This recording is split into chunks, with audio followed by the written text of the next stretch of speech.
আচ্ছা, এত একটা বহুল আকাঙ্ক্ষিত নির্বাচন শেষে এখন শপথ গ্রহণ করতে যাচ্ছেন, প্রথমে একটু অনুভূতিটা জেনে নেব।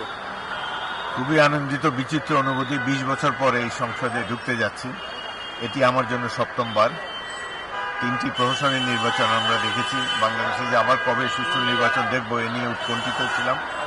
সেই তুলনায় দেশবাসীকে ধন্যবাদ জানাই, তারা আমার দলকে 2/3 সংখ্যাগরিষ্ঠতা দিয়েছে। আশা করি এই সংসদ প্রাণবন্ত হবে এবং জনগণের সমস্যাসমূহের জন্য সমাধানের পথ নির্দেশ করতে পারবে।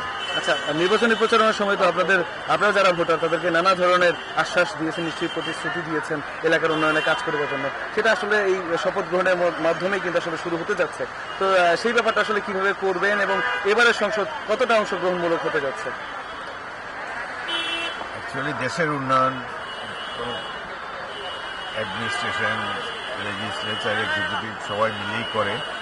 তবে এই সংসদ প্রাণবন্ত হবে।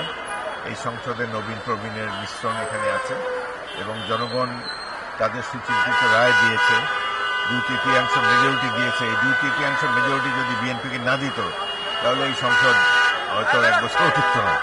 কিন্তু জনগণ অত্যন্ত জ্ঞানী, বুদ্ধিমান এবং তারা হিসাব করেই যে সামনে অনেক জটিলতা হতে পারে এটা ভেবেই বিএনপিকে 2/3 ভোটে বিজয়ী করেছে, যাতে করে স্মুথলি বিএনপি দেশের উন্নয়ন কাজ এবং দেশের স্টেবিলিটি রাখার জন্য প্রয়োজনীয় ভূমিকা নিতে পারে। এই সংসদের স্থায়িত্ব নিয়ে কতটা আশাবাদী এবং কেমন হতে পারে?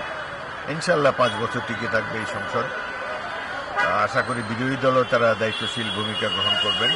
সরকার এবং বিরোধী দল মিলেই এই সংসদ, জাতির অনেক আকাঙ্ক্ষা, অনেক আশা রয়েছে এই সংসদের উপরে।